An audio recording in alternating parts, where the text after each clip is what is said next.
께서 우리에게 주시는 말씀은 요한계시록 19장 4절에서 8절의 말씀입니다. 신약성경 418면에 있습니다. 요한계시록 19장 4절에서 8절의 말씀입니다.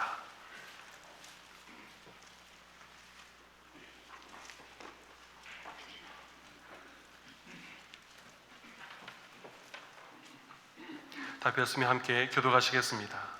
또 24장로와 네 생물이 엎드려 보좌에 앉으신 하나님께 경배하여 이르되 아멘 할렐루야 하니,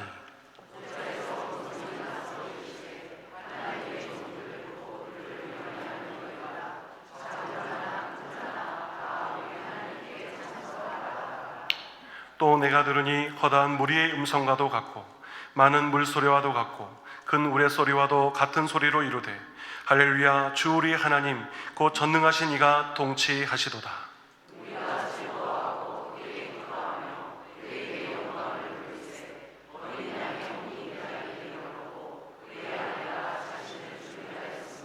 함께 읽겠습니다. 그에게 빛나고 깨끗한 세마포 옷을 입도록 허락하셨으니 이 세마포 옷은 성도들의 옳은 행실이로다 하더라. 아멘.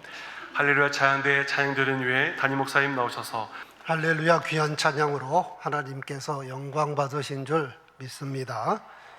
주님 주시는 참된 평강이 우리 모두에게 충만하시기를 축원합니다. 아동문학의 원로인 김성도 선생이 작사 작곡한 어린 음악대라는 동요가 있습니다. 우리가 아주 어렸을 때 학교 음악책에 나오는 노래인데 가사가 이렇게 되어 있습니다. 따따따 따따따 주먹손으로 따따따 따따따 나팔 붑니다. 우리들은 어린 음악대 동네 안에 제일 가지요. 쿵짝짝 쿵짝짝 둥근 차돌로 쿵짝짝 쿵짝짝 북을 칩니다. 구경꾼은 모여드는데 어른들은 하나 없지요. 이 어린 음악대는 정말 음악을 사랑하는 어린이들입니다. 실제 나팔도 없습니다. 북도 없습니다. 구경하고 격려해 주는 어른도 없습니다. 그런데도 즐겁고 행복합니다. 조그만 주먹을 불끈 쥐고 나팔 흉내를 내고 둥근 차돌을 주어서 북이라고 쿵짝쿵짝 치면서 동네 구석구석 다니며 노래를 합니다. 우리들이 어리지만 그래도 동네에서 제일 가는 어린 음악대랍니다. 한편 구약시대에는 레위인만이 찬양대원이 될 수 있었습니다. 레위 지파 가운데서도 아삽, 헤만, 여두둔 자손 중에서 구별하여 섬기게 하되 수금과 비파와 재금을 잡아 신령한 노래를 하게 하였습니다. 다윗은 무려 4,000명이나 되는 대규모 찬양대를 조직하여 하나님께 영광을 돌렸다 하는 기록도 있습니다. 그런데 그렇다고 해서 일반 백성들은 찬송을 하지 못하게 하거나 찬송을 안 한 것이 아닙니다. 시편에 종종 교창 시편이 있습니다. 성전에 있는 찬양대가 한 기절 부르면 성전 밖에 있는 회중들이 한 기절 찬양하고 이렇게 번갈아 가면서 찬송하는 겁니다. 아니, 하나님께서는 우리 사람을 창조하신 목적이 바로 하나님을 찬송하게 하기 위함입니다. 이 백성은 내가 나를 위하여 지었나니 나를 찬송하게 하려 함이니라. 또한 시편 마지막 편 150편은 할렐루야로 시작해서 할렐루야로 마치는 할렛입니다. 그 내용이 언제 어디서나 하나님을 찬양하며 모든 악기를 동원해서 찬송하고 호흡이 있는 사람이라면 여호와를 찬송하라고 하고 시편을 마칩니다.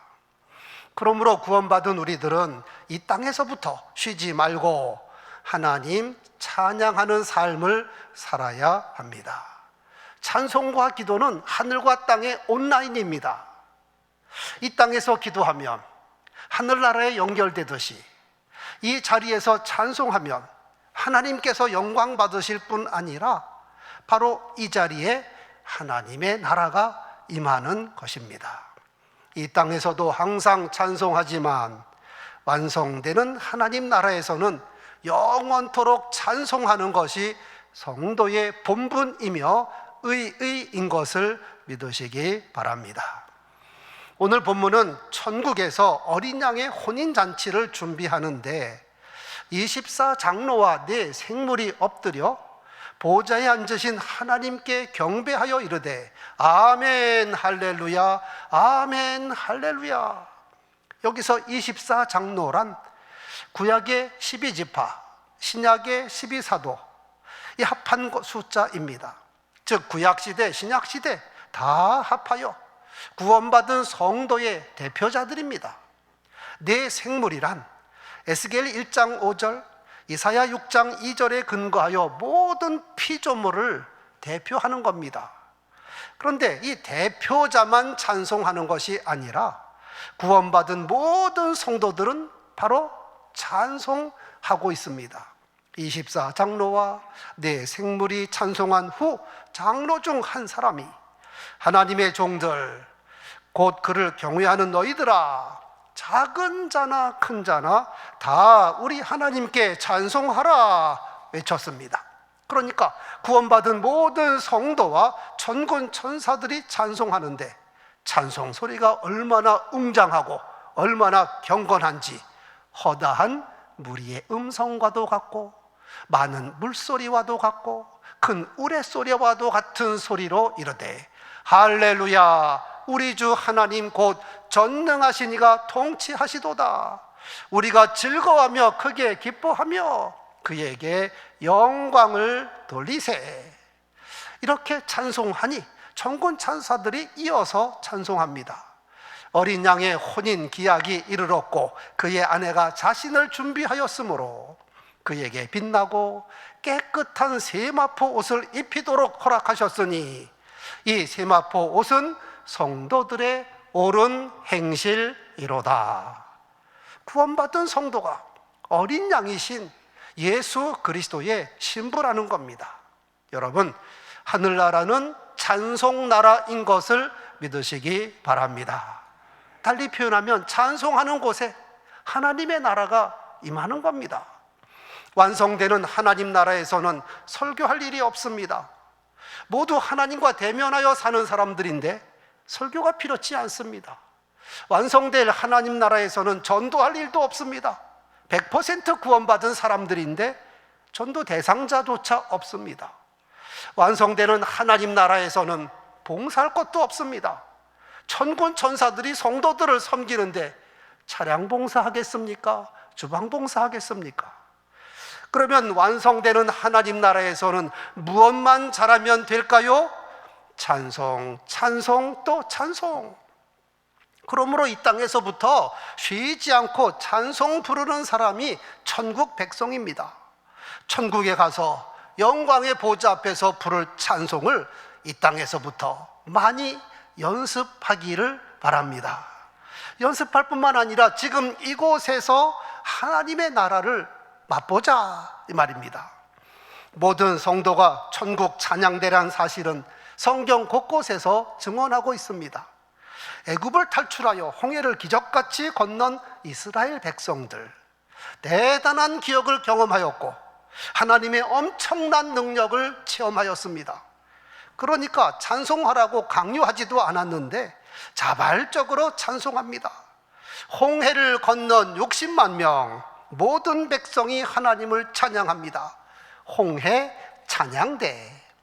내가 여호와를 찬송하리니 그는 높고 영화로우시며 말과 그 탄자를 바다에 빠뜨리셨음이로다. 여호와는 나의 힘이요 노래시며 나의 구원이로다. 그는 나의 하나님이시며 내가 그를 찬송할 것이요 내 아버지의 하나님이시니 내가 그를 높이리라. 그러니까 여인들이라고 가만히 있을 수가 없습니다. 선지자 미리암이 손에 소고를 잡음에 모든 여인도 그를 따라 나오며 소고를 잡고 춤추니 미리암이 그들에게 화답하여 이르되 너희는 여호와를 찬송하라. 그는 높고 영화로우시며 말과 그 단자를 바다에 던지셨음이로다. 미리암 찬양대. 이 백성은 내가 나를 위하여 지었나니 나를 찬송하게 하려 함이라. 혹시 이 말씀에 기분 나쁜 사람 계십니까? 그렇다면 우리는 찬송하는 꼭두각시인가? 그러나 여호와 하나님은 이런 일방적인 독재자가 아닙니다. 찬송하면 하나님께서도 영광 받으시고 동시에 찬송하는 사람에게 어마어마한 복이 임한다는 사실입니다. 우리가 찬송하면 어떤 효과가 있을까요? 찬송하면 흑암이 물러갑니다. 사울이 악령에게 시달릴 때 다윗이 수금을 타니 악령이 떠나갔습니다.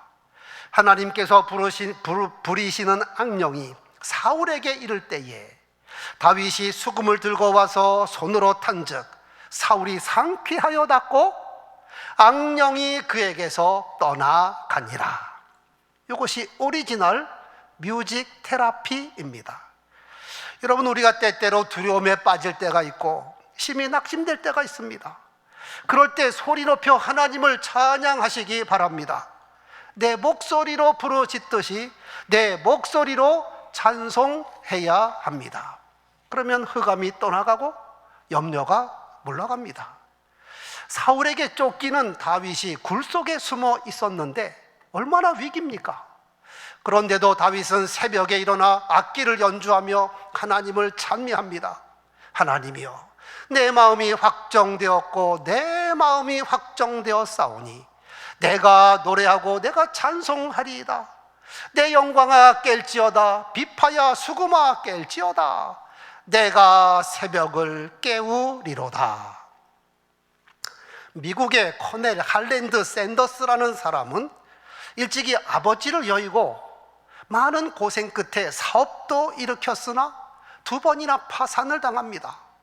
그는 수백만 달러의 빚을 지고 병원에 입원까지 했습니다. 샌더스는 자살할 생각을 하고 밤늦게 병원 문을 나섰습니다. 그런데 어디선가 찬송 소리가 들리는 겁니다. 따라가 봤더니 너 근심 걱정 말아라. 주 너를 지키리.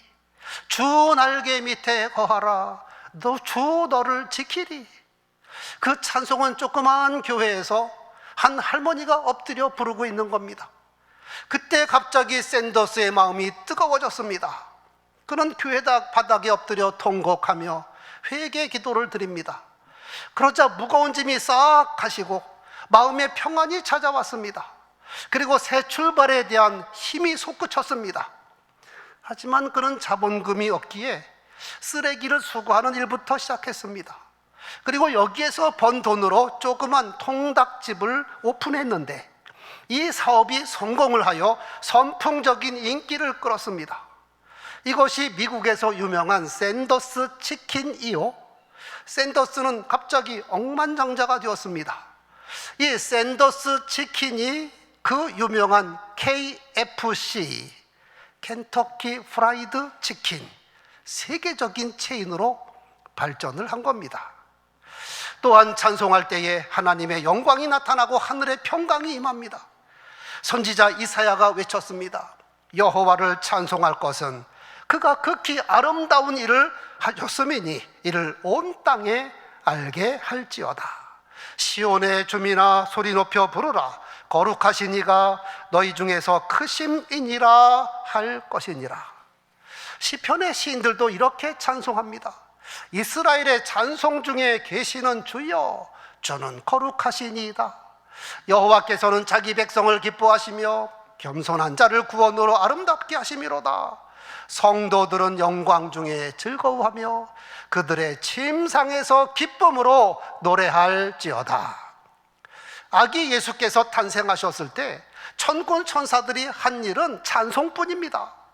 호련히 수많은 천군이 그 천사들과 하나님을 찬송하여 이르되 지극히 높은 곳에서는 하나님께 영광이요 땅에서는 하나님이 기뻐하심을 입은 자들에게 평화 평화로다. 또한 찬송하면 하나님의 능력이 나타납니다. 빌립보에서 전도하던 바울과 실라가 억울하게 체포되고 매를 맞고 착고에 채워 옥중에 갇혔습니다. 그런데 한밤중에 바울과 실라가 무엇을 하였나요? 기도하고 하나님을 찬미하며 갑자기 큰 지진이 나서 옥토가 움직이고 문이 다 열리며 모든 사람의 메인 것이 다 벗어진지라. 다윗은 신앙인의 모델이요, 왕의 모델입니다. 다윗은 어디로 가든지 여호와께서 이기게 하셨다 하였는데, 다윗의 형통의 비결이 무엇일까요? 항상 하나님을 자기 앞에 모시고 살았습니다. 내가 여호와를 항상 내 앞에 모심이여 그가 나의 오른쪽에 계심으로 내가 흔들리지 아니하리로다. 그런데 여호와 하나님은 영이시라서 눈에 보이지도 않고 실체 만질 수도 없는데 항상 내 앞에 모시고 살았다는 것은 무슨 뜻일까요? 항상 말씀과 기도와 찬송의 삶을 살았다 이 말입니다. 특히 다윗은 음악인입니다. 그는 악기와 연주에도 탁월하였고 노래도 즐겨하였습니다. 대형 찬양대를 조직해서 하나님을 찬양했을 뿐 아니라 악기를 개발하기도 하였습니다. 그가 수많은 찬송을 작사 작곡했으니 시편 150편 가운데 표제에 다윗의 이름이 붙은 것이 73개 편입니다. 이렇게 언제나 어디서나 하나님을 찬송하는 사람은 이 땅에 살지만 하나님과 동행하며 하늘나라에 사는 사람입니다. 천국의 기쁨과 감사, 영광 가운데 사는 사람이라 이 말입니다. 그러므로 세움받은 찬양대뿐만 아니라 모든 성도는 찬양의 사람이요 천국 찬양대로 부름받았음을 믿으시기 바랍니다. 우리는 예수로 말미암아 항상 찬송의 제사를 하나님께 드리자. 이는 그의 이름을 증언하는 입술의 열매니라 하였습니다. 패트릭 카바노프가 쓴 위대한 음악가의 영적 생활이란 책이 있습니다. 거기에 이름을 올린 사람들을 살펴보면 핸델, 바흐, 하이든, 모차르트, 베토벤, 슈베르트, 멘델스존, 리스트, 바그너, 드볼작, 찰스 아이브스, 스트라빈스키, 유명한 사람은 다 나와 있습니다. 만약 이들에게 신앙이 없었다면 이들이 위대한 음악가가 될 수 없었을 겁니다. 그렇다면 서양 음악이 어떻게 되었을까요? 하나님께서는 영광 받으시기 위하여 이들을 부르셨고 이들에게 은혜를 베푸시고 이들에게 찬송의 영을 부어주신 겁니다. 위대한 음악가는 위대한 신앙인이어야 합니다. 그 가운데 요한 세바스찬 바흐에 대하여 간단히 소개하고자 합니다. 바흐는 9살에 부모를 잃습니다. 그래서 형의 집에 살게 되었습니다. 어린 나이에 그 고통과 어려움은 이루 말할 수 없었겠지요. 그런데도 그는 음악을 통하여 하나님을 알게 되었습니다. 그리고 그의 전 생애를 교회 음악가로 활동하며 자신의 음악의 세계를 펼쳐나갔습니다. 특히 바흐가 활동한 지방은 종교개혁자 루터의 채취가 흠뻑 배어 있는 곳으로, 루터가 말한 대로 음악의 진정한 목적은 하나님께 영광을 돌리는 것과 인간 영혼의 소생을 위한 것이라는 말을 바흐는 삶으로 실천하였습니다. 그래서 바흐는 작곡에 착수할 때 원고에 가장 먼저 쓴 부호가 방송실 부탁합니다.